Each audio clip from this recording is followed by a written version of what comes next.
Assalamualaikum warahmatullahi wabarakatuh. Waalaikumsalam. Jadi acara ini dibuat sebenarnya untuk mendiseminasikan kegiatan yang sudah dilakukan oleh PGP. Dalam hal ini adalah diseminasi budaya positif. Nah, budaya positif itu tidak hanya penting bagi Bapak Ibu guru saja, tapi juga penting bagi orang tua dalam sebuah keluarga. Nah, kalian remaja yang ada di sini, suatu saat kan juga bakalan jadi orang tua, maka nggak ada salahnya kalau mengikuti sesi ini. Baik, karena waktu sudah malam, izin saya share screen. Semoga apa yang saya presentasikan ini berguna buat kalian semua.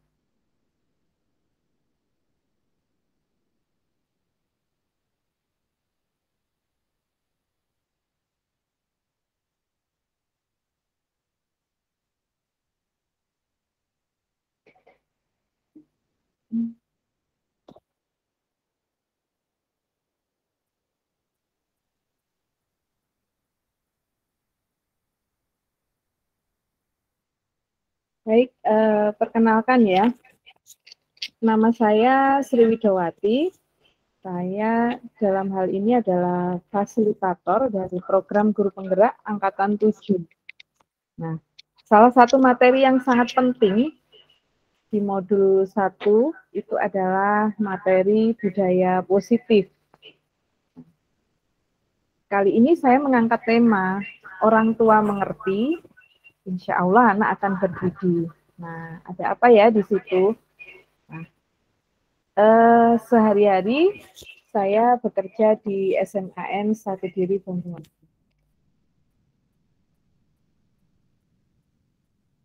Saya berpantun dulu ya, biar kalian happy juga. Bunga mekar di pagi hari, ada mawar juga melati. Sebelum masuk ke pembahasan inti, dengarkan dulu pantun dariku ini. Siang hari makan sepiring ketan buat paman. Salam hormat saya ucapkan kepada hadirin sekalian. Salam hormat dan terima kasih tentunya. Nah, di dalam eksplorasi konsep, itu di dalam 2.1 kita akan mengenal disiplin positif dan nilai-nilai kebajikan universal. Kemudian ada teori motivasi, hukuman dan penghargaan, serta restitusi.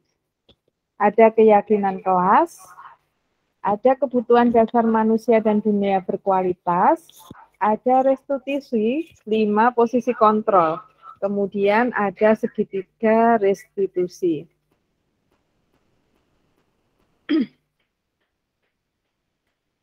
Baik, kita masuk ke disiplin positif dan nilai-nilai kebajikan universal. Ada apa di situ?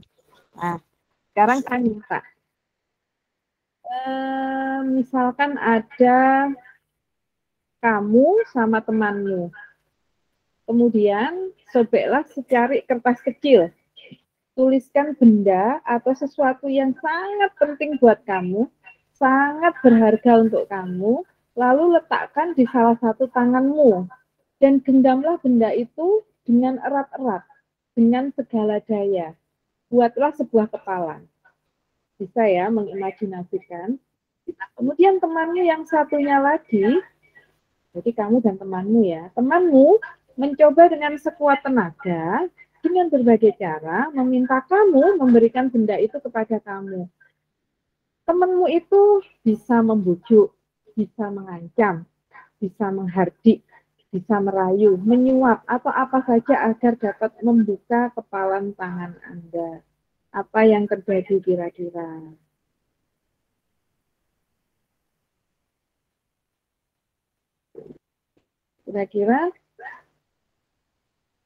Kira-kira menurut kamu apa yang terjadi, Azam?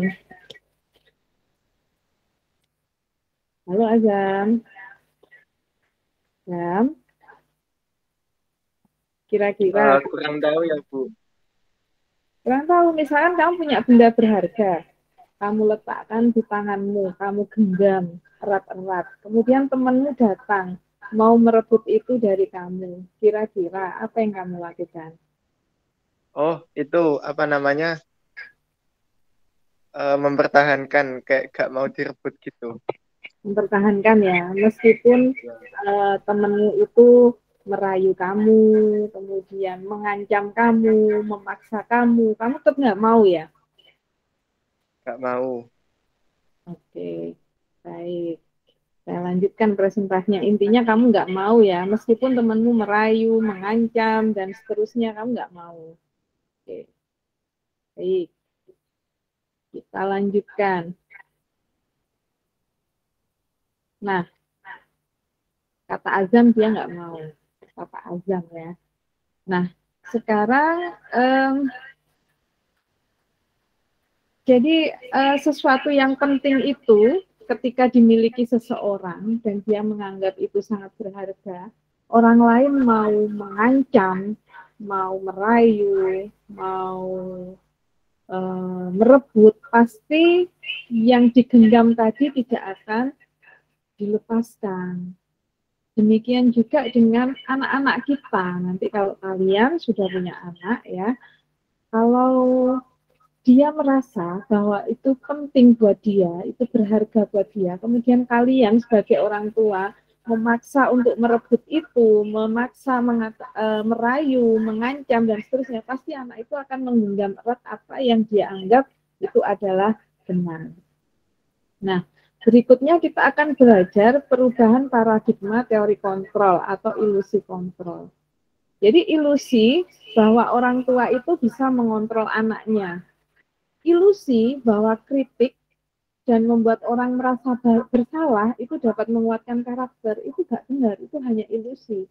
Kemudian ilusi bahwa semua penguatan positif itu efektif dan bermanfaat, serta ilusi bahwa orang dewasa memiliki hak untuk memaksa anak-anaknya. Pada dasarnya, kita tidak dapat memaksa anak kita untuk berbuat sesuatu. Jikalau anak itu memilih untuk tidak melakukannya, walaupun orang tua selalu mengontrol perilaku anaknya, hal demikian terjadi karena anak itu sedang mengizinkan dirinya dikontrol. Saat itu, bentuk kontrol orang tua menjadi kebutuhan dasar yang dipilih oleh anak tersebut. Teori kontrol mengatakan bahwa semua perilaku memiliki tujuan, bahkan terhadap perilaku yang tidak disukai. Itu adalah ilusi orang tua yang mengontrol anaknya. Kemudian, ada ilusi bahwa semua penguatan positif akan efektif dan bermanfaat. Penguatan positif atau bujukan adalah bentuk-bentuk kontrol. Segala usaha untuk mengaruhi anaknya agar mengulangi suatu perilaku tertentu adalah usaha untuk mengontrol anak tersebut. Dalam jangka waktu tertentu, mungkin saja anak itu akan menyadarinya dan mencoba untuk menolak bujukan kita. Atau bisa jadi anak tersebut menjadi tergantung pada pendapat orang tua untuk berusaha. Kalau tadi yang sebelumnya tadi adalah ilusi bahwa orang tua bisa mengontrol anaknya. Yang kedua adalah ilusi bahwa kalau dikasih motivasi positif atau perilaku positif akan bermanfaat. Tapi ternyata pada akhirnya anak itu bisa menolak bujukan orang tua dan bisa menjadi tergantung atau bisa menjadi tergantung pada bujukan orang tua. Jadi kalau nggak dibujuk nggak mau. Jadi misalkan sholat subuh gitu ya, karena terbiasa dibujuk oleh orang tuanya untuk sholat subuh, maka ketika orang tuanya nggak ada, nggak membujuk dia, maka dia juga nggak akan mau sholat subuh begitu. Nah, itu adalah ilusi penguatan positif itu efektif.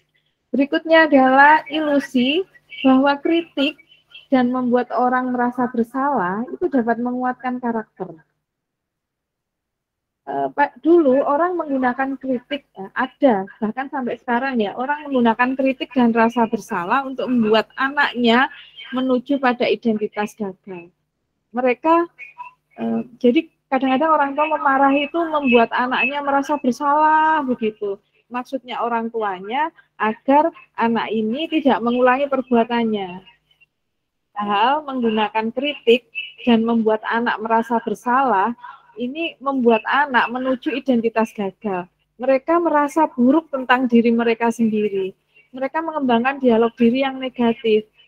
Nah, kadangkala sulit untuk orang tua mengidentifikasi bahwa mereka melakukan perilaku ini karena seringkali menggunakan suara halus untuk menyampaikan pesan negatif. Ya, misalnya aja kayak gini, kamu nggak kasihan tak sama bunda, misalnya seperti itu ya. Bunda ini capek, kamu membuat rumah ini berantakan, misalnya seperti itu ya. Nah, itu adalah ilusi bahwa membuat orang merasa bersalah itu dapat menguatkan karakter, padahal dia membuat orang itu merasa buruk tentang dirinya. Berikutnya, ilusi bahwa orang dewasa memiliki hak untuk memaksa. Biasanya orang tua merasa mereka punya hak untuk memaksa anak-anaknya, gitu ya. Banyak orang dewasa yang percaya bahwa mereka punya tanggung jawab untuk membuat anak-anaknya berbuat hal-hal tertentu. Apapun yang dilakukan dapat diterima selama ada sebuah kemajuan berdasarkan pengukuran kinerja. Nah, pada saat itu pula orang dewasa akan menyadari bahwa perilaku memaksa itu tidak akan efektif untuk jangka panjang, membentuk sebuah hubungan permusuhan antara orang tua dan anak.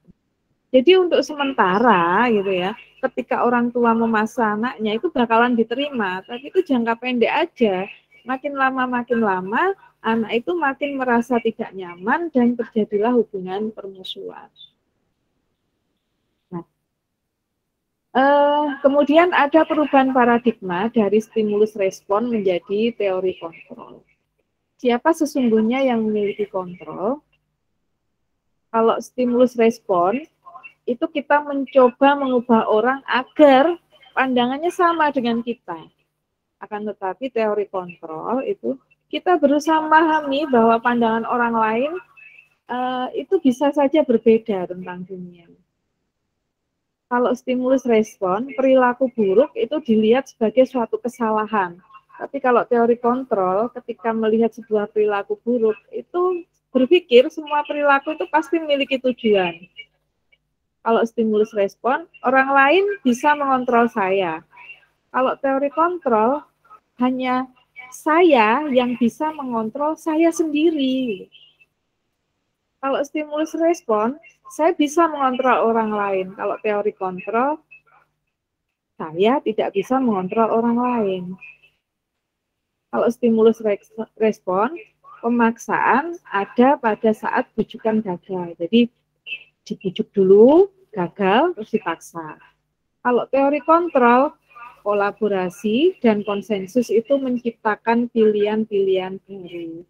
Kalau stimulus respon itu model berpikirnya kalau nggak menang ya kalah. Tapi kalau teori kontrol itu kita berpikirnya menang-menang atau win-win solution. Jadi menurut adik-adik yang ada di sini nih ya, menurut kalian mana nih yang paling bagus? Teori stimulus respon atau teori kontrol? Menurut Azam Pahlawan yang enak itu teori stimulus respon atau teori kontrol?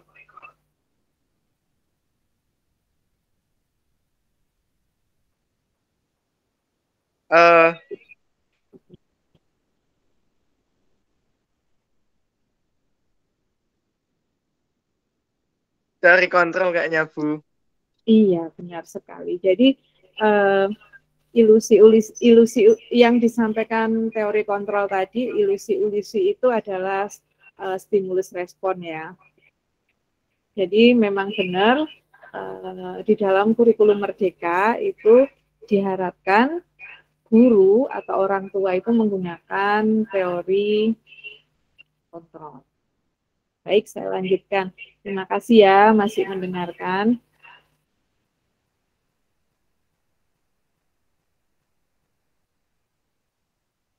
Nah, saya lanjutkan.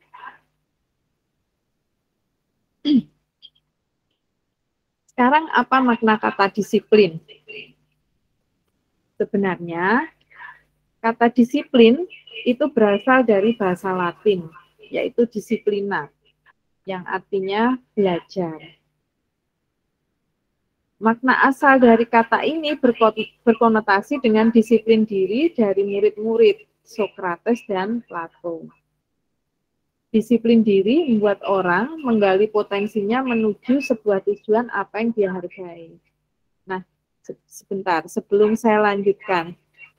Biasanya kalau waktu kita belajar di bangku sekolah, itu makna kata disiplin apa sih menurut kalian? Masih ingat nggak? Disiplin itu tepat waktu dalam apapun, misalnya mengerjakan tugas atau datang ke sekolah gitu, Bu. Mungkin itu sih setahu saya. Nah, baik, kalau untuk anak kuliahan, disiplin tetap itu ya artinya ya. Iya, Oke, terima kasih. Padahal ya, terima kasih ya adik-adik ya masih mau menjawab. Baik, disiplin itu ya itu tadi eh, dari bahasa Latin. Nah, artinya belajar. Dikembangkan lagi disiplin diri. Artinya orang yang menggali potensinya menuju sebuah tujuan apa yang dia hargai. Jadi sebenarnya disiplin itu bukan kok tepat waktu gitu. Tepat waktu itu hanya salah satu contoh saja gitu. Salah satu contoh yang dihargai. Nah, namun dalam budaya kita makna kata disiplin itu berubah menjadi sesuatu yang dilakukan seseorang pada orang lain untuk mendapatkan kepatuhan. Misalkan kecenderungan umum kalau kita ngomongin disiplin seperti yang dibilang Azam tadi ya, jadi tepat waktu kayak gitu ya, pakai sepatu hitam, rambutnya pendek kayak gitu ya. Disiplin dengan ketidaknyamanan, bukan dengan apa yang kita hargai atau pencapaian suatu tujuan mulia.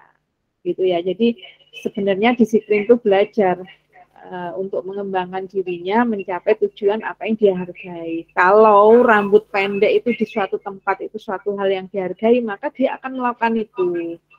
Kalau misalnya tepat waktu itu dihargai di suatu tempat, maka dia akan melakukan itu. Begitu. Jadi bukan hanya itu saja gitu ya. Jadi lebih pada belajar mencapai suatu tujuan. Tujuannya apa? Sesuatu yang dia hargai. Jadi bisa aja antara satu orang dengan orang lain itu bisa berbeda. Baik, disiplin positif. Disiplin positif artinya adalah belajar bagaimana cara mengontrol diri, bagaimana cara menguasai diri untuk memilih tindakan yang mengacu pada nilai-nilai kebajikan yang kita hargai dan kita yakini agar mencapai tujuan mulia yang diinginkan. Jadi disiplin positif itu lahir dari diri sendiri, cara mengontrol diri, menguasai diri, memilih tindakan yang mengacu pada nilai-nilai kebajikan yang dihargai. Baik, Ki Hajar mengatakan bahwa untuk mencapai kemerdekaan atau dalam konteks pendidikan kita saat ini, untuk menciptakan murid yang merdeka, syarat utamanya adalah harus ada disiplin yang kuat. Padahal menciptakan murid merdeka, syarat utamanya harus ada disiplin yang kuat. Seperti dua hal yang bertentangan ya. Merdeka itu kan bebas, disiplin yang kuat kayaknya ketat banget gitu ya. Nah, padahal disiplin yang dimaksud ini adalah disiplin yang memiliki motivasi dari dalam dirinya. Jika kita tidak memiliki motivasi dalam diri, maka kita memerlukan pihak lain untuk mendisiplinkan kita atau motivasi eksternal. Karena berasal dari luar, bukan dari dalam diri kita sendiri. Nah, sekarang nilai-nilai kebajikan universal itu apa? Nilai-nilai kebajikan universal adalah sifat-sifat positif sifat-sifat positif manusia yang merupakan tujuan mulia yang ingin dicapai setiap individu. Nah, nilai-nilai itu sifatnya universal, lintas bahasa, suku bangsa, agama maupun latar belakang. Setiap perilaku atau perbuatan itu memiliki suatu tujuan. Dengan mengaitkan nilai-nilai kebajikan yang diyakini seseorang, maka motivasi intrinsiknya akan terbangun, sehingga menggerakkan motivasi dari dalam diri untuk dapat mencapai tujuan mulia yang diinginkan. Nah, sekarang kalau di negara kita ini, saat ini kita menggunakan kurikulum merdeka. Nah, ini perlu adik-adik, meskipun sudah kuliah ya, perlu adik-adik ketahui ya, sebagai pengetahuan aja, negara kita menganut kurikulum merdeka saat ini. Nah, nilai-nilai kebajikan yang ingin dicapai pada setiap peserta didik itu adalah profil pelajar Pancasila. Termasuk di jenjang perguruan tinggi, sekarang kan ada kampus merdeka kan ya. Nah, profil pelajar Pancasila itu apa? Profil pelajar Pancasila itu beriman dan bertakwa kepada Tuhan Yang Maha Esa dan berakhlak mulia, kemudian mandiri, bernalar kritis, berkebinekaan global, bergotong royong, dan kreatif. Jadi harapannya nanti adik-adik semua punya nilai-nilai itu pada diri kalian masing-masing. Ya. Nah, kita lanjutkan teori motivasi, hukuman, penghargaan, dan restitusi. Jadi teori motivasi perilaku manusia. Motivasi dari luar itu biasanya untuk menghindari ketidaknyamanan atau hukuman. Apa yang akan terjadi kalau saya tidak melakukannya, gitu ya. Itu adalah motivasi eksternal. Takut dihukum itu adalah motivasi eksternal. Motivasi eksternal lainnya lagi apa? Agar dapat imbalan dari orang lain. Apa ya yang akan saya dapatkan apabila saya melakukannya? Jadi motivasi eksternal itu ada dua. Yang pertama takut dihukum, yang kedua pengen dapat reward. Kalau motivasi internal, apa ya? Ya melakukan sesuatu untuk menghargai diri sendiri. Saya akan menjadi orang yang seperti apa ya kalau saya melakukannya? Ini kelihatannya lebih keren kan ya? Melakukan sesuatu karena menghargai diri sendiri, bukan karena takut dihukum atau bukan karena ingin dapat sesuatu imbalan.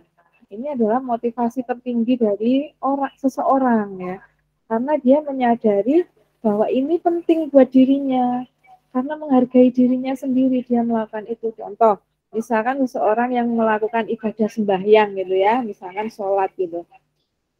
Ada orang yang sholat karena takut dihukum. Ada orang yang sholat, biasanya anak kecil ya, takut dihukum orang tuanya, makanya dia sholat. Ada juga yang, kalau saya sholat, nanti biar sama ayah dan bunda aku dikasih uang gitu. Ini juga nggak masalah, dia sholat ya, tapi ini motivasi yang rendah banget gitu lah. Nah, motivasi tertinggi anak itu apa? Nah, saya ingin sholat karena saya menghargai diri saya sendiri. Saya kan muslim, maka saya harus sembahyang gitu. Nah, itu motivasi internal seperti itu bakalan lebih awet, meskipun dia tidak dihukum, meskipun dia nggak dikasih reward, dia tetap akan continue melakukan perbuatan yang dia anggap baik itu. Nah, merdeka. Kalau menurut Ki Hajar Dewantoro, merdeka itu apa? Merdeka itu artinya tidak hanya terlepas dari perintah, akan tetapi juga cakap untuk memerintah diri sendiri. Gitu. Jadi bisa mengontrol dirinya. Ini bagus, harus aku kerjakan. Kalau ini kukerjakan ini mulia, ini nggak boleh kukerjakan karena ini mengganggu orang lain dan seterusnya. Itu berarti orang-orang yang sudah merdeka itu mampu mengontrol dirinya sendiri seperti itu. Bukan merdeka itu sakarepe dhewe, bukan seperti itu. Jadi kurikulum merdeka itu bukan kurikulum yang sakarepe dhewe, bukan. Jadi memerdekakan diri dari kehendak orang lain begitu loh. Jadi ketika melakukan sesuatu itu benar-benar memahami bahwa ini baik begitu loh. Oke. Baik, selanjutnya apa itu restitusi? Restitusi adalah proses menciptakan kondisi bagi anak untuk memperbaiki kesalahan mereka, sehingga mereka bisa kembali pada kelompok mereka dengan karakter yang lebih kuat. Restitusi juga merupakan proses kolaboratif yang mengajarkan anak untuk mencari solusi bagi masalah mereka dan membantu anak berpikir tentang orang seperti apa yang mereka inginkan. Jadi kedepannya mereka ingin seperti apa dan bagaimana mereka harus diperlakukan orang lain. Bingung ya? Baik, kalau mau biar nggak bingung, kita lihat ciri-ciri restitusi. Jadi kan semua orang itu pastinya pernah melakukan kesalahan ya.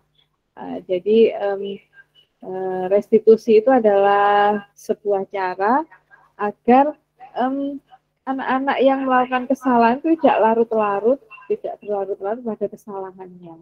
Jadi mereka bisa kembali pada kelompok mereka dengan karakter yang lebih baik gitu. Nah, terus caranya bagaimana? Caranya restitusi. Nah, ini ada 9 ciri-cirinya. Jadi bukan untuk menebus kesalahan, namun untuk belajar dari kesalahan. Kemudian memperbaiki hubungan, tawaran bukan paksaan. Restitusi menuntun untuk melihat ke dalam diri. Restitusi mencari kebutuhan dasar yang mendasari tindakan. Restitusi diri adalah cara yang paling baik. Restitusi fokus pada karakter bukan tindakan. Restitusi fokus pada solusi. Ya, restitusi mengembalikan anak yang berbuat salah pada kelompoknya. Maksudnya gimana? Maksudnya begini ya, ketika seorang anak bersalah, kita berusaha agar anak ini jangan dipermalukan, tapi dikasih tahu salahnya itu di mana dan mengapa itu salah. Lalu hubungannya diperbaiki, dikasih tawaran bukan paksaan. Dan seterusnya, nanti saya kasih videonya biar lebih jelas ya. Baik, kita masuk ke eksplorasi konsep. Ada yang namanya keyakinan kelas. Ini kalau boleh saya rubah konteksnya, karena audiens saya malam ini rata-rata adalah remaja yang suatu saat bakalan juga berkeluarga dan punya anak, maka saya ganti coba. Misalkan keyakinan keluarga, atau misalkan kalian tinggal di kos-kosan gitu ya, keyakinan kos-kosan gitu, boleh ya. Mengapa tidak peraturan saja? Mengapa harus keyakinan kos-kosan gitu kan? Mengapa kita memiliki peraturan harus menggunakan helm bila mengendarai kendaraan roda 2? Mengapa kita memiliki peraturan 3M, menggunakan masker, mencuci tangan, dan menjaga jarak 1,5 meter? Mengapa kita memiliki peraturan harus datang tepat waktu pada saat mengikuti pelatihan? Nah, mengapa seperti ini? Untuk mendukung motivasi intrinsik, kembali ke nilai-nilai atau keyakinan-keyakinan yang lebih menggerakkan seseorang dibandingkan mengikuti serangkaian peraturan-peraturan. Jadi intinya begini, kalau peraturan itu biasanya misalkan di kos-kosan dibuat oleh Pak Kos, gitu ya. Kalian harus pulang jam 10 malam gitu. Itu yang bikin Pak Kos gitu. Kira-kira kalian terpaksa nggak untuk mematuhi peraturan itu? Pastinya seringkali terpaksa ya. Atau misalnya dalam keluarga ada aturan gini, kalau mandi maksimal 5 menit di kamar mandi, misalnya seperti itu. Tapi yang bikin aturan bapak sama ibu gitu, anak-anak harus manut gitu. Kira-kira anak-anak terpaksa nggak melakukan itu? Terpaksa. Atau misalnya di sekolah, rambut harus dipotong pendek 1 senti, gitu misalnya. Nah, anak-anak kira-kira terpaksa nggak? Terpaksa. Terpaksa. Nah, akan berbeda kalau di dalam sekolah itu, di dalam kos-kosan itu, membuat sebuah keyakinan bersama. Contoh, misalkan di sekolah, seluruh warga sekolah berkeyakinan bahwa ketika rambutnya pendek itu lebih sehat, lebih rapi, kemudian terlihat seragam, bersih semua. Maka mereka membuat keyakinan bersama. Mereka sepakat bahwa rambut pendek ini sangat bagus untuk untuk wajah sekolah, misalnya seperti itu. Maka seluruh anak yang sekolah di situ karena sudah menyepakati itu pasti akan setuju dan melakukan itu. Bagaimana dengan anak yang tidak setuju? Ya dia akan mencari sekolah lain yang sesuai dengan keyakinannya dia, seperti itu. Jangan memilih sekolah itu. Gitu. Sama seperti di sebuah keluarga, ketika dijelaskan oleh orang tuanya, nak, ketika kamu berlama-lama di kamar mandi, maka kita semua pagi hari bisa terlambat. Ayah dan ibu terlambat bekerja, kamu terlambat masuk sekolah, kakakmu terlambat datang ke kampus, misalnya seperti itu ya. Nah, bagaimana kalau kita sepakati bersama bahwa mandi di kamar mandi nggak perlu lama-lama, cukup 10 menit aja, khususnya di pagi hari. Kira-kira anak-anak di rumah itu bakalan dengan senang hati nggak melaksanakannya? Pasti akan dengan senang hati karena merasa tahu, oh kalau nanti aku lama-lama akan mengganggu kakakku, mengganggu orang tuaku, seperti itu. Itulah yang disebut dengan kalau di kelas ya keyakinan kelas, kalau di sekolah keyakinan sekolah, di keluarga ya keyakinan keluarga.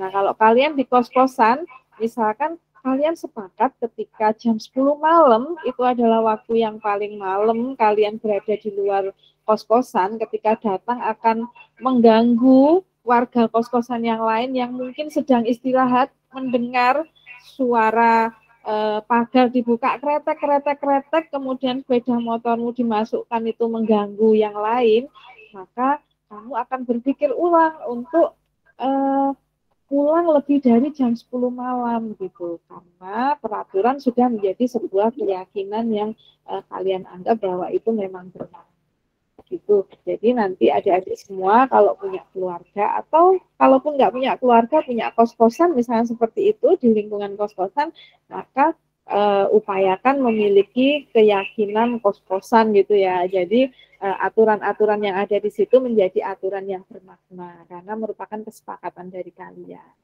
Oke, dan anak-anak kalian di masa yang akan datang pasti akan happy, akan manut sama kalian ketika kalian memiliki kesepakatan dalam keluarga. Itu ya. Ngomong-ngomong umurnya berapa ya? Udah diajak ngomong keluarga nggak apa-apa ya adik-adik ya. Karena pelajaran parenting itu nggak harus ketika sudah menikah ya. Sebelum kalian menikah pun parenting itu juga penting. Saya dulu belajar parenting mulai di bangku kuliah. Gitu. Oke, baik berikutnya. Nah, ini lingkupnya kelas. Ada peraturan kelas, ada keyakinan kelas. Jadi keyakinan kelas itu sifatnya lebih besar daripada peraturan kelas. Kemudian ada lingkungan positif. Akibat ada keyakinan tadi, maka ada lingkungan positif. Ketika sebuah lingkungan positif, maka terciptalah budaya yang positif. Oke. Ini ada contoh di TK sih, kayaknya nggak sesuai sama kalian ya. Tak lanjut aja.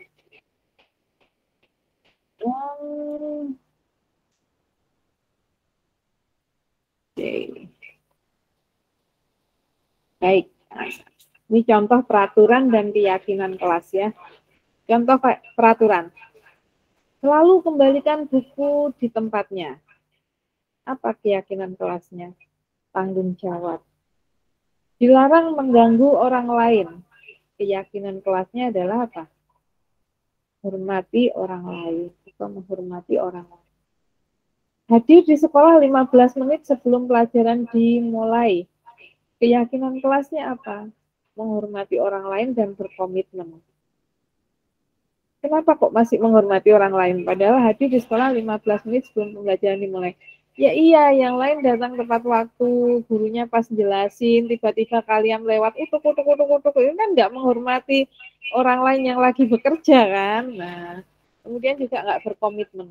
Padahal sudah kita buat kesepakatan, datang harus jam 7, tepat gitu misalnya. Karena akan jadi tidak. Kemudian, dilarang melakukan kekerasan. Keyakinannya apa?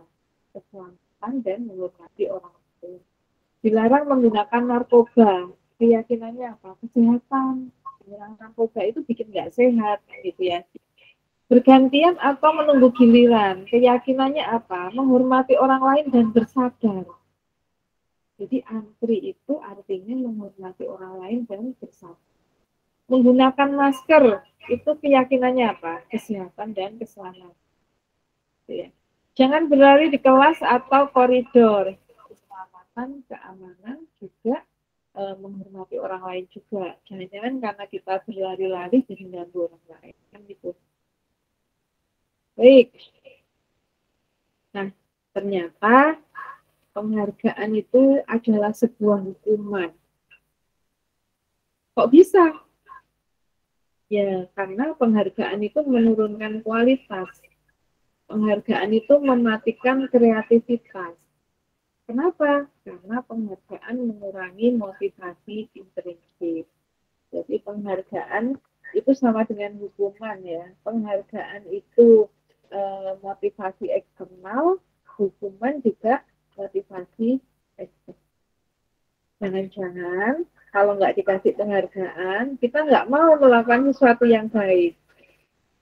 Jangan-jangan kalau nggak dipuji, kita nggak mau melakukan sesuatu yang baik, gitu ya. Jadi kita melakukan sesuatu yang baik, menunggu dipuji, menunggu dihargai. Maka penghargaan itu bisa juga mematikan kreativitas. Kalau dia terlihat seolah-olah pertama meningkatkan kreativitas, itu sebenarnya semu juga karena tujuannya hanya untuk mendapatkan penghargaan itu. Jadi munculnya kreativitas hanya ketika dihargai, ketika tidak dia berhenti, tidak mau bekerja lagi. Jadi kembali lagi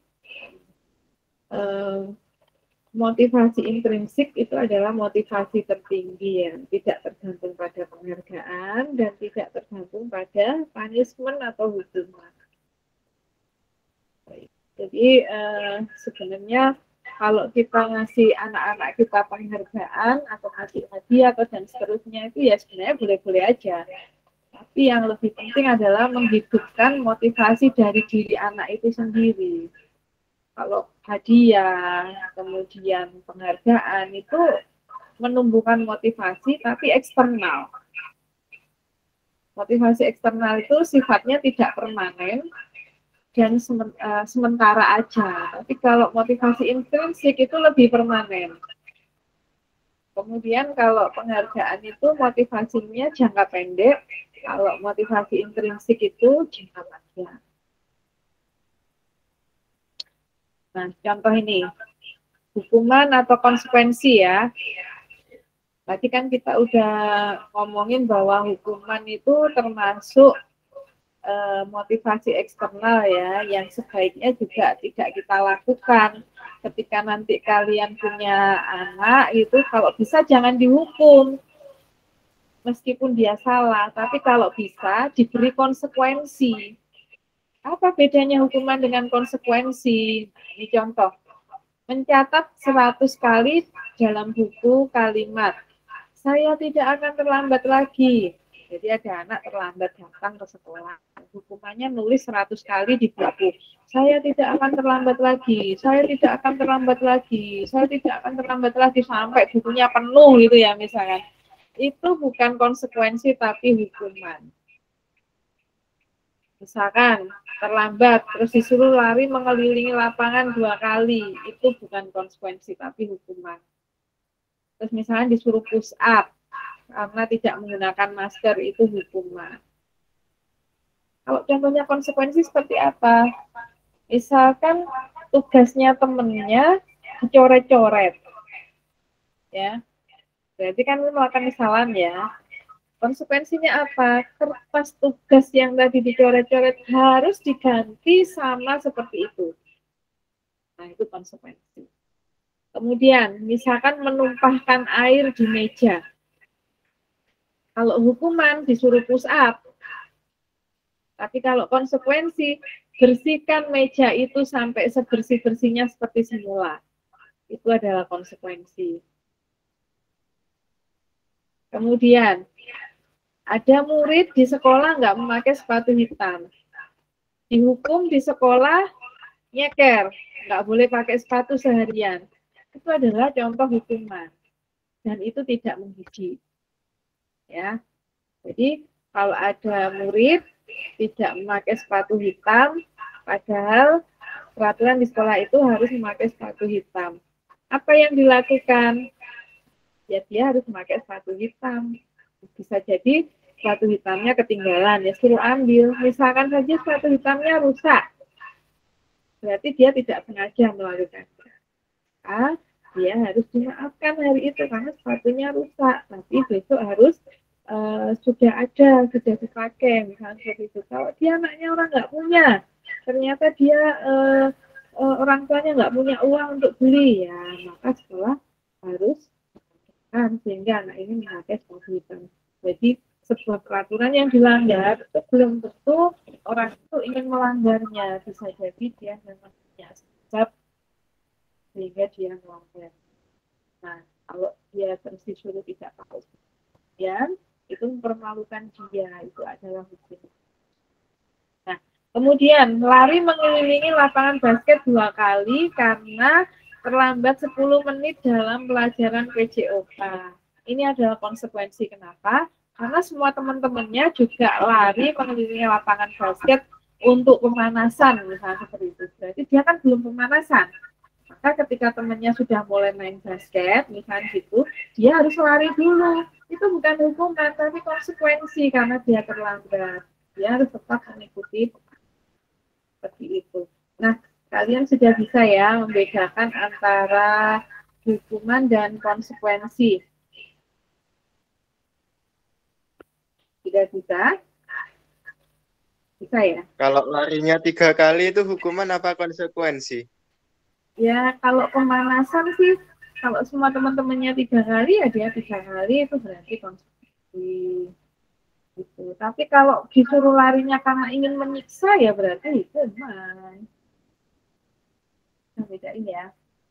Pokoknya kalau hukuman itu sifatnya menyakiti, tapi kalau konsekuensi itu sifatnya mendidik. Oke, lanjut ya. Masih ada pertanyaan? Oke, baik, kita lanjutkan.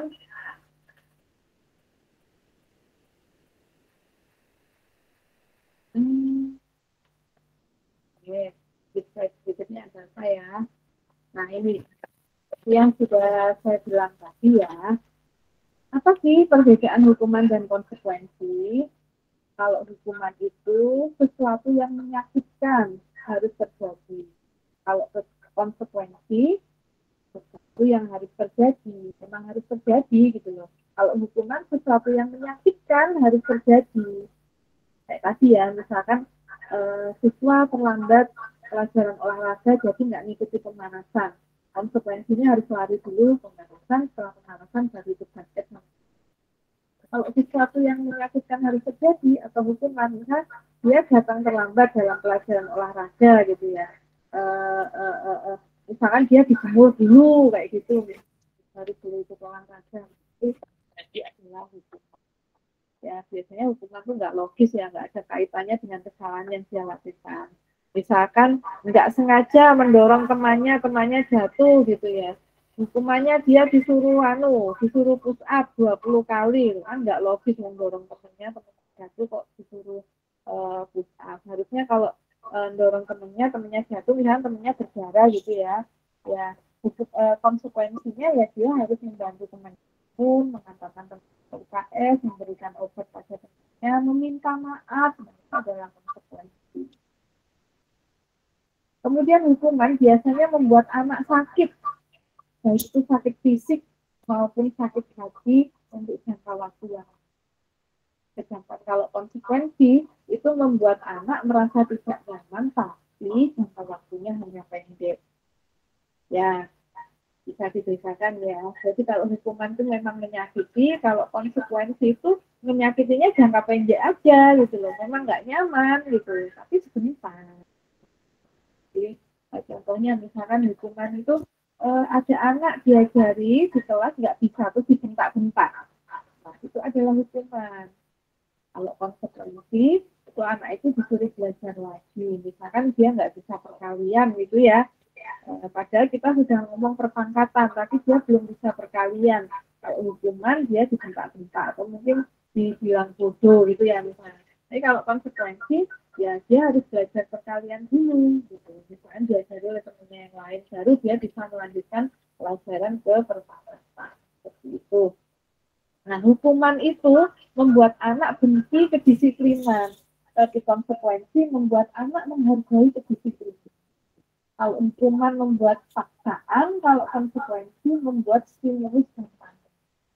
Kalau hukuman itu mendorong anak menyakiti diri sendiri, kalau konsekuensi itu mendorong anak agar mudah menyesuaikan diri.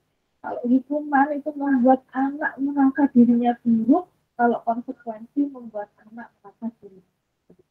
Kalau hukuman itu anak belajar menyembunyikan kesalahannya, kalau konsekuensi anak belajar mengakui perasaan. Kalau hukuman membuat marah, merasa bersalah, dipermalukan, merasa tidak baik. Kalau konsekuensi membuat kehilangan hak, tidak nyaman, diasingkan, tapi sementara. Oke, jadi kalau kalian jadi orang tua besok, pilih konsekuensi ya daripada hukuman ya. Iya, Bu. Oke, baik berikutnya. Kalau ingin memberikan identitas gagal pada anak, maka gunakanlah hukuman. Kalau ingin memberikan identitas yang sukses, maka wujudkanlah disiplin. Bagaimana mewujudkan disiplin dengan konsekuensi dan restitusi? Nah, hukuman tadi apa saya ulangi? Sesuatu yang menyakitkan harus konsekuensi, sesuatu yang harus terjadi. Kalau restitusi ini lebih tinggi lagi. Restitusi itu adalah pilihan. Kalau hukuman itu tidak nyaman dengan waktu yang jangka panjang, tidak nyaman bagi anak untuk waktu jangka panjang. Sedangkan konsekuensi tidak nyaman tapi sementara. Kalau restitusi menguatkan anak dalam jangka panjang. Kalau itu porsinya mendapat. Kalau konsekuensi porsinya bisa saja merasa. Kalau restitusi porsinya mendapat.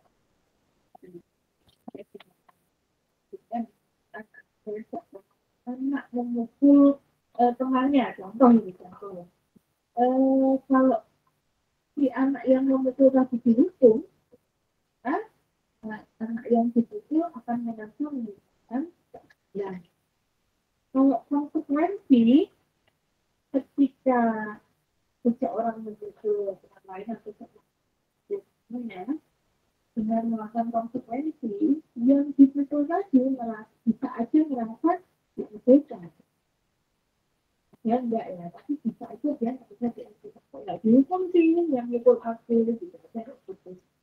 Tapi kalau restitusi, keluarganya mendapatkan ganti. Jadi misalkan itu yang dibutuhkan nah gitu ya.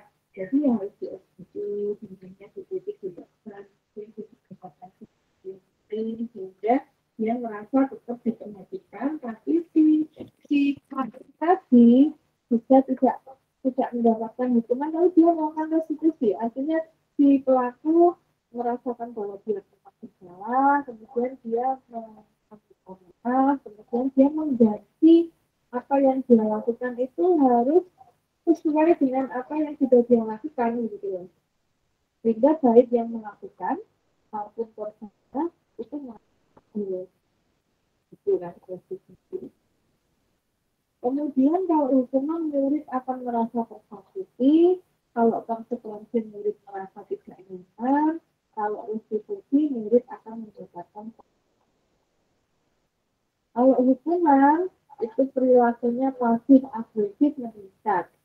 Jadi kalau dihitung itu biasanya pasif agresif seseorang itu akan meningkat.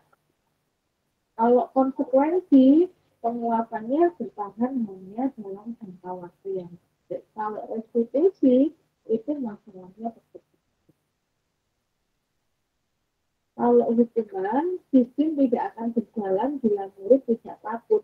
Jadi kalau sudah terbiasa dihukum, itu biasanya seseorang sudah tidak sakit lagi, sehingga sistemnya nggak akan berjalan. Contoh misalkan gini, eh, pokoknya kalau anakku datang terlambat ke rumah, maka tak suruh push up, misalkan gitu. Kalau datangnya terlambat 10 menit, maka push up-nya 10 menit. Karena anak ini sudah tahu, aku nanti terlambat, pasti bosan, ini sama istriku ini. 5 menit ya, 15 menit, nanti paling push up 15 menit. Ya dia pulang ketawa-ketawa aja, aku telat nih, apa mah, aku telat mah, aku tak push up ya, telat tuh 15 menit, berarti aku push up 15 kali kan, cukup 15, itu puas nggak? Atau kurang? Malah ditambahi dia push up 30 kali. Nah itu berarti sistemnya sudah tidak berjalan, karena dia sudah tidak takut lagi pada hubungan yang diberikan. Jadi sistem tidak jalan kalau takut di kalau konsekuensi itu perlu dimonitoring dan disupervisi terus menerus. Jadi orang kalau konsekuensi itu eh, sudah sesuai belum itu harus dipantau terus gitu. Jadi kalau nggak sesuai harus diingatkan lagi. Nah, kalau restitusi, murid itu belajar bertanggung jawab. Ya, karena contoh kasih terlambat ya. Kalau konsekuensi misalkan waduh itu uangnya belum ya konsekuensinya karena orang tua aku sudah tidur maka aku ya harus apa namanya aku harus tidur dulu hari ini karena kalau diketik-ketik nggak bisa nggak bisa bangun orang tua aku jadi aku tidur dulu itu konsekuensi dia harus dimonitoring terus supaya nggak melanggar gitu sama orang tuanya. Nah, tapi kalau restitusi itu jadi kalau aku pulang ke terlambat nanti dia menilai aku pasti mengganggu kesenangan mereka. Jadi lagi tua kalau pulang terlalu malam gitu apalagi cewek ya itu kan nggak bagus buat aku sendiri gitu. Orangnya udah aku kayak gimana kalau aku pulang malam gitu kan aku cewek gitu. Nah itu contoh restitusi. Jadi dia memahami kenapa ia melakukan atau tidak melakukan itu. Jadi nggak perlu diawasi meskipun misalkan anaknya di Surabaya orang tuanya di Bekasi misalnya seperti itu jadi kalau di dalam perilaku dia itu gimana misalnya aku nggak boleh pulang malam gitu misalnya jadi seorang cewek ya aku nggak boleh pulang malam ya maka dia nggak akan pulang malam meskipun orang tuanya ada di Bekasi gitu. Nah kemudian kalau hukuman itu berlaku hanya pada sebuah institusi, tidak berlanjut pada kehidupan nyata. Nah, sedangkan kalau konsekuensi itu membantu penerapannya mengikuti peraturan dalam masyarakat. Nah, kalau restitusi itu fokus pada penerapan dalam jangka waktu. Ya, maksudnya gimana ya? Maksudnya gini loh. Eh, Hukuman itu hanya berlaku pada sebuah institusi. Misalkan kayak kalau kamu besar di misalnya TNI atau Polri gitu ya, misalkan apa ya, misalkan salah gitu, misalkan setiap salah itu biasanya siap saya salah komandan gitu ya, misalnya kayak gitu. Itu kan hanya di institusinya dia aja, nggak mungkin dia di masyarakat akan seperti itu. Jadi hukuman itu hanya berlaku di institusi tertentu sejak melakukan di situ. Sedangkan kalau konsekuensi gitu itu mengikuti peraturan yang ada dalam masyarakat, jadi lebih humanis gitu. Sedangkan kalau restitusi itu lebih fokus pada kebutuhan dan jadi masalahnya begitu dia berikan dari dunia itu restitusi. Nah, kalau hukuman itu peraturannya adalah titik-titik kamu harus apa gitu ya. Kalau konsekuensi apa peraturannya, lantas kamu melakukannya. Oh nanti, oh terima kasih seperti itu ya. Tapi kalau restitusi, apakah apa yang kamu yakini, apa yang bisa kamu lakukan untuk perbaiki ya. Kemudian hukuman itu membuat anak menjadi peraturan. Sedangkan kalau konsekuensi itu membuat anak menghormati peraturan. Kalau restitusi membuat anak menghormati dirinya sendiri dan juga orang lain yang itu. Oke. komentar nggak? Silakan kalau ada yang mau komentar. Komentar. Baik, Pak Prinsip yang lanjutkan.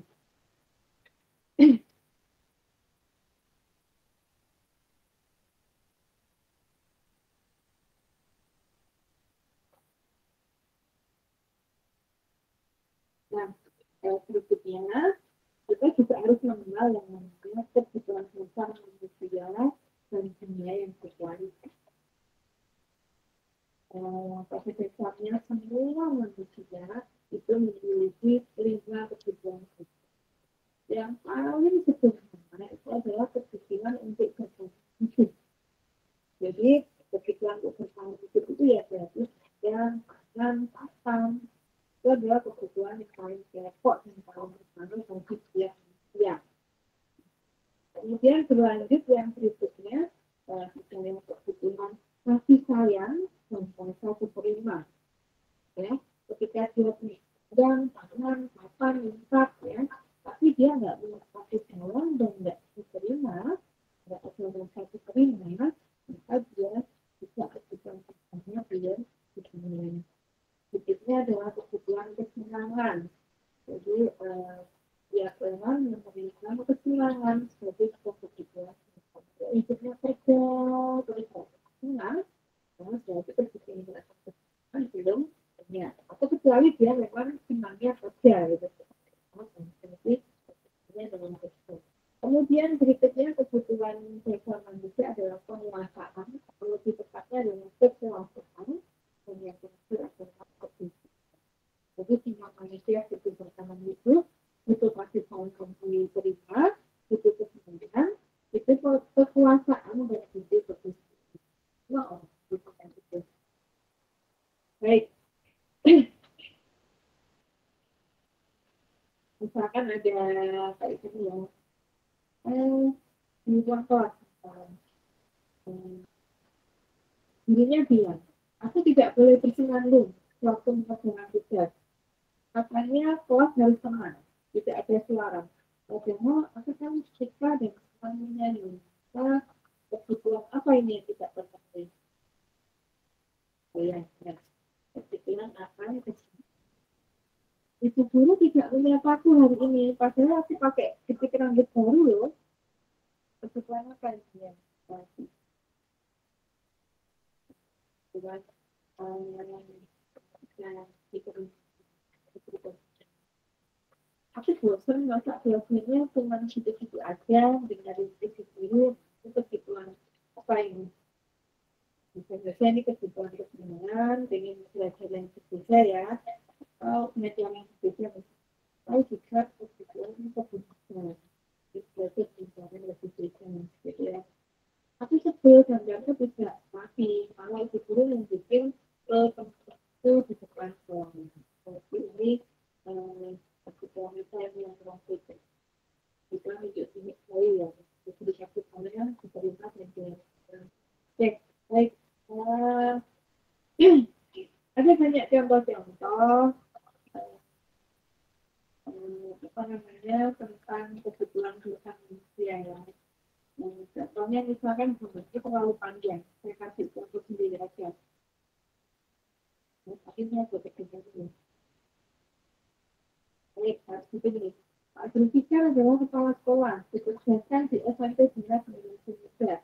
Sejak kedatangannya di sekolah itu Pak Zulfikar mencoba untuk diri dengan lingkungan sekolah itu.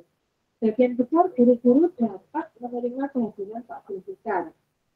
Namun ada beberapa guru yang selalu bereaksi negatif pada kebijakan itu. Hanya dengan frontal atau memukakannya di rapat guru mingguan. Salah satunya Pak Malik. Dalam rapat guru mingguan, Pak Malik seringkali mempertanyakan kebijakan-kebijakan yang diambil oleh Pak Zulfikar tanpa argumen yang jelas. Kesan-kesannya bisa lebih heran dengan perilaku Pak Malik. Karena sebelumnya ia dikenal sebagai seorang guru yang selalu mengikuti kebijakan kepala sekolah.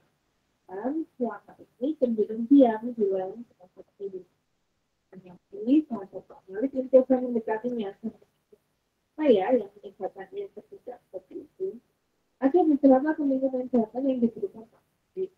Identifikasilah kebutuhan yang ingin dipenuhi oleh Pak responnya seperti di kolom ya. Jadi jika Anda berada dalam posisi aktivitas, mendengar informasi dari Pak Asmansi tentang aplikasi apa yang akan dilakukan berkesimpulannya terpenuhi.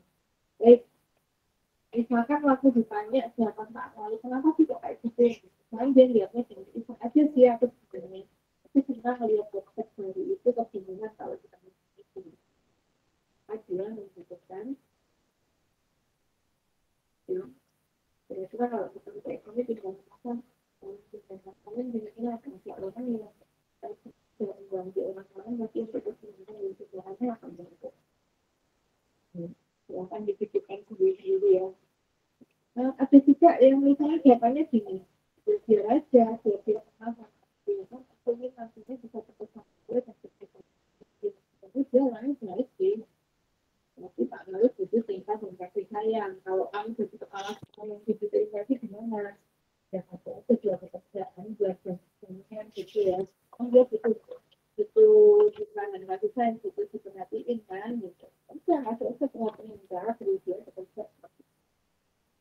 Saya sebenarnya nggak paham dia bicara apa sih, karena saya komunikasi saja dari proses saya kelihatan tidak paham. Aku juga sering di sini tapi kelihatan nggak paham itu soal dia butuh dibuat paham ya, berarti itu penguasaan atau kekuasaan ya. Saya ngomongnya Pak Jokowi kan itu monoton sekali bosan atau yang jadi tidak bisa selesai. Saya banyak komunikasi buat selesai juga. Tapi dia tujuannya seperti ya rapatnya lama dia kredit gitu ya. Nah, jadi setiap orang melakukan sesuatu itu pasti ada sesuatu yang dia tuju gitu ya. Berarti ada kebutuhannya yang belum terpenuhi gitu. Ini sebenarnya melakukan sesuatu yang mungkin sebagian orang membuatnya salah itu pasti ada alasan gitu. Contoh sederhana kalau itu tadi mungkin nggak dekat sama kalian ya. Kalau itu sebenarnya kayak gitu, kan kalian ada di kosan gitu ya. Kemudian ada salah satu temennya gitu misalnya dia mencuri ya, mencuri uangnya misalnya seperti itu ya. Itu sebenarnya pasti ada alasannya gitu. Yaitu ada kebutuhan dasarnya dia nggak terpenuhi gitu. Itu bisa diselidiki misalkan ternyata dia mencuri ternyata memang uang pasti tidak cukup gitu.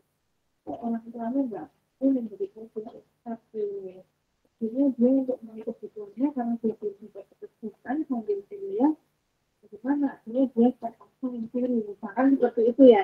Berarti itu kebutuhan pokoknya sampai akan bisa terpenuhi makanya dia mencuri. Tapi tidak tertangkap seperti itu. Sekarang ada temannya yang dia suka mencuri gitu loh, misalkan seperti itu. Dia nggak tahu gitu. Nah, ada kebutuhannya yang bisa dipenuhi, misalkan ada kebutuhan di tengah kita gitu. Tapi ternyata dia mencuri buat gitu ya. Itu hanya contoh gitu ya.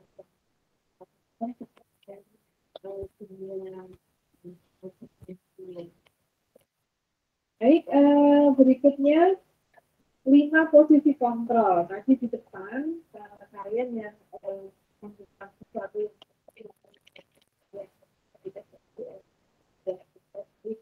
ya, kalian kan itu yang saya itu berarti yang bisa kontrol sesuatu itu dari kalian. Aplikasi dari kalian sendiri itu lebih penting dari sesuatu yang lewat apa atau seperti apa. Kalau kamu merasa itu enggak tapi ya enggak kerja. Kalau kamu merasa itu penting dan berarti ya pasti kamu kerjakan. Kalau kamu merasa itu penting pasti kamu jaga. Kalau kamu merasa itu penting ya biarkan. Jadi itu adalah saya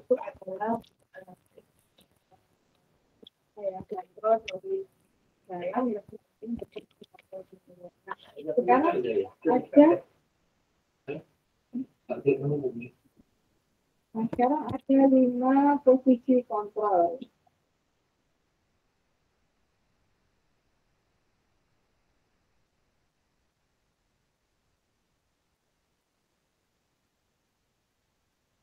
Nah, ada 5 posisi kontrol. Yang pertama adalah motivasi guru berdua.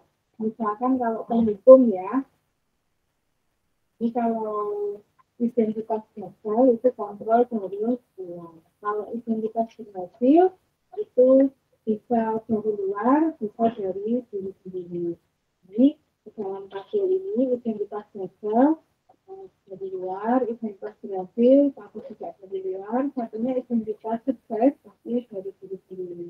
Nah, kalau posisi sebagai penghukum, jadi guru, orang tua, itu kalau posisi sebagai penghukum, ini biasanya menghardik, menunjuk-nunjuk, menyakiti, menyindir, begitu ya. Itu adalah posisi sebagai penghukum. Jadi 5 posisi kontrol itu sebagai penghukum, sebagai pembuat orang merasa bersalah, sebagai teman, sebagai pemantau, dan yang terbaik itu adalah sebagai manajer. Orang tua yang penghukum biasanya berbuatnya menghardik, menunjuk-nunjuk, menyakiti, menyindir. Orang tua yang membuat anaknya merasa bersalah itu biasanya berceramah, mengatakan, seharusnya kamu nggak boleh begini, gitu ya. Kita.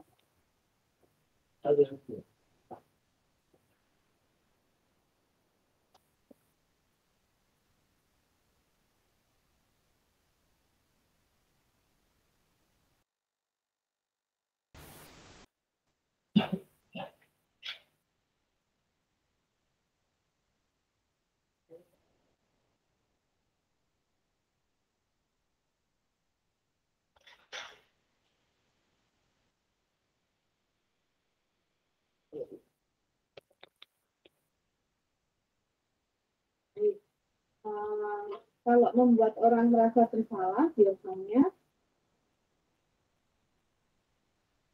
orang tua akan berceramah. Terus mengatakan begini, seharusnya kamu jangan begitu. Oke, aku membuat begitu semua. Kamu akan nggak kasihan sih sama itu sudah capek, bekerja, kamu seenaknya sendiri. Itu membuat orang lain merasa. Tapi kalau orang tuamu berposisi sebagai teman, biasanya membuat alasan-alasan untuk anaknya. Kalau posisinya sebagai pemantau, itu biasanya menghitung dengan ukur. Kamu, misalnya orang tuanya sebagai pemantau ya, kamu belajarnya kurang serius ya, sehingga nilainya jelek. Terus sebagai pemantau itu. Kalau sebagai manajer, itu biasanya sukanya mengajukan pertanyaan-pertanyaan kepadamu. Ini selalu mengajukan pertanyaan-pertanyaan. Kalau penghukum dalam perbuatan berkata-kata, misalnya, kalau kamu tidak melakukannya, awas ya, masukkan. Orang yang membuat orang merasa bersalah, kamu seharusnya tidak perlu lewat tahun itu sukses, boleh-boleh kamu, ya udah, satu teman, ayo lakukan melalui dengan itu, masa kamu juga aja nggak bisa. Karena dia tidak itu tidak membantu kamu loh. Masa tidak bisa kamu nggak? Posisi orang tua yang posisi positifnya sebagai harus sebagai pemantau atau peraturannya. Kalau sebagai manajer, ayo apa yang kita yakini, apa yang bisa kau kerjakan untuk ini. Kalau hasilnya penghukum biasanya anak akan membuka menggunakan orang lain, juga anak biasanya berbohong untuk betul. Kemudian kalau membuat orang merasa bersalah, itu hasilnya anak menunjukkan kalau seperti kalau seperti pemantau, anak biasanya menghasilkan diri kualifikasi manajer hasilnya apa?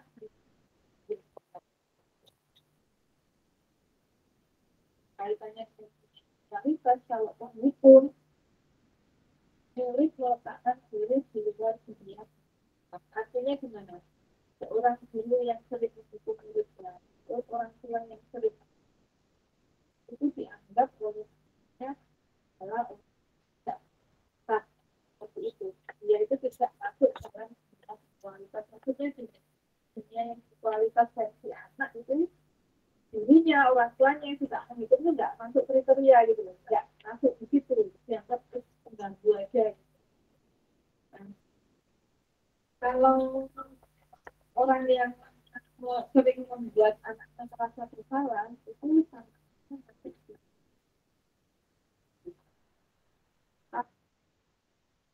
orang tua atau guru yang berlatih sebagai teman berhubungan dirinya itu oleh anak atau ibunya merupakan seseorang yang sangat penting di dalam ya nggak bisa tapi hasilnya kan buat apa dan kalau pemantau itu mirip meletakkan video tampilan dan fitur sesuai yang diperlukan. Kalau manajer mirip meletakkan video seperti yang positif.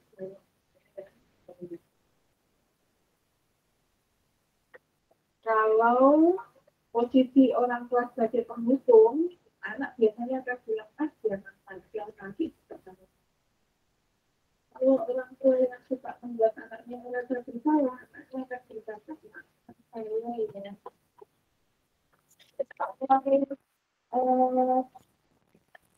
apa kalau orang tua memposisikan sebagai teman itu biasanya anaknya akan berkata saya kira ayah dan ibu adalah teman saya ternyata begitu ya.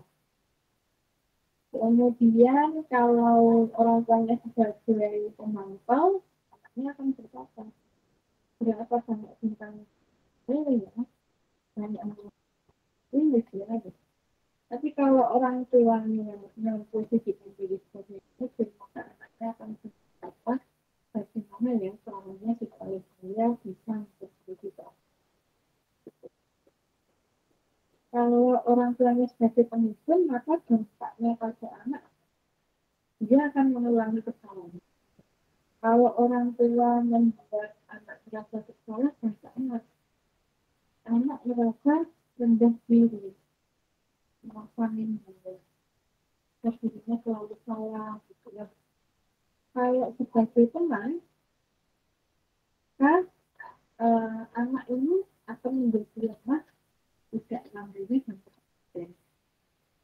Kalau sebagai teman, kalau anak akan merasa mengalami kegiatan rasa sakit atau hasil yang akan diperoleh untuk diri.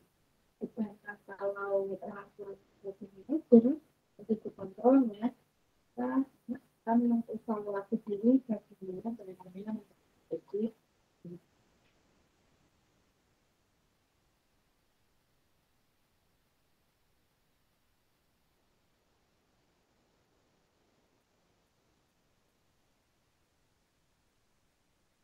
berikutnya.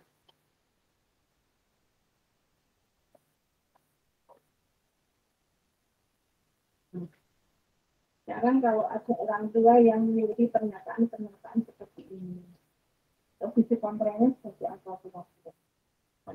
Saya kecewa sekali dengan kamu. Suatu orang tua yang membuat menjadi orang yang merasa bersalah. Jadi posisi kontrolnya adalah membuat orang merasa bersalah. Kamu tidak benar. Kamu tidak pernah. Kamu tidak pernah benar kalau melakukannya. Ini saja penting. Ayolah, lakukan itu ibu atau bapak. Itu baik.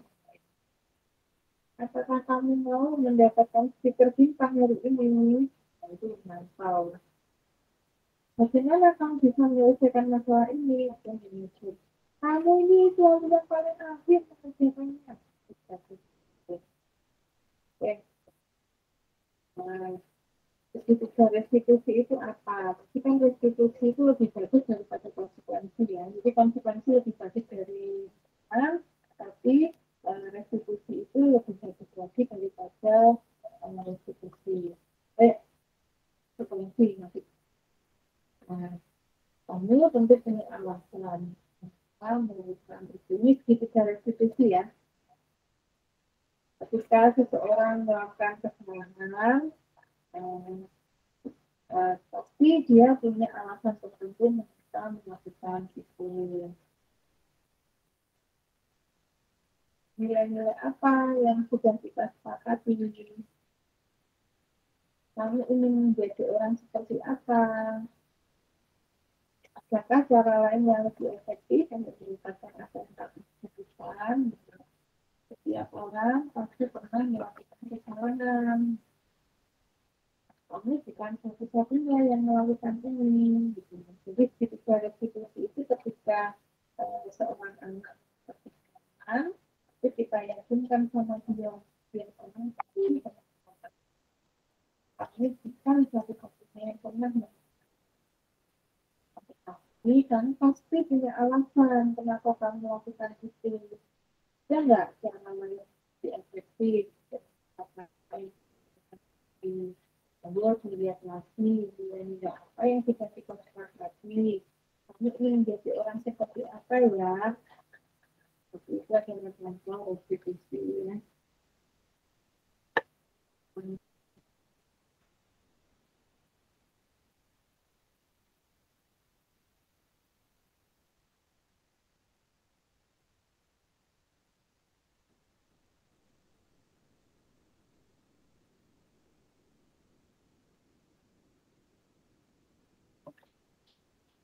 Di disiplin positif itu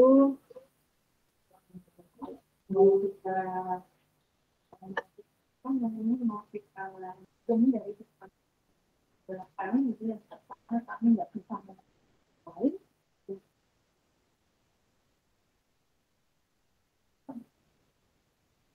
nggak bisa mengetahui yang pertama di orang lain bisa ini yang bisa mengetahui tapi itu adalah belajar yang jadi bukan waktu disiplin itu belajar kontrol diri dari kompetensi kita atau disiplin yang kemudian yaitu menjadi seseorang yang kita inginkan berdasarkan nilai-nilai yang kita semua perilaku itu memiliki tujuan.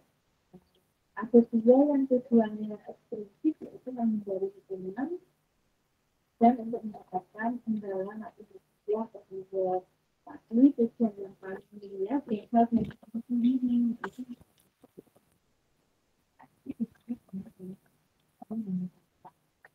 Ya, nah, model berpikir, nah itu maksudnya berubah,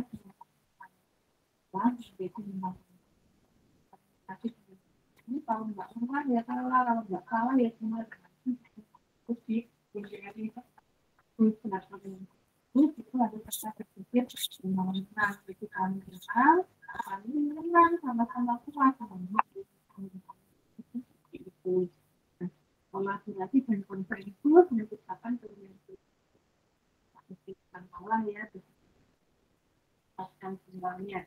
Nah, lima posisi kontrol, misalnya biasanya posisi kontrol itu misalnya dari orang tua ke anak-anaknya, itu posisi kontrolnya itu membuat rasa bersalah, orang tua memposisikan seperti kenal, orang tua memposisikan seperti atau dan orang tua memposisikan dirinya seperti negatif.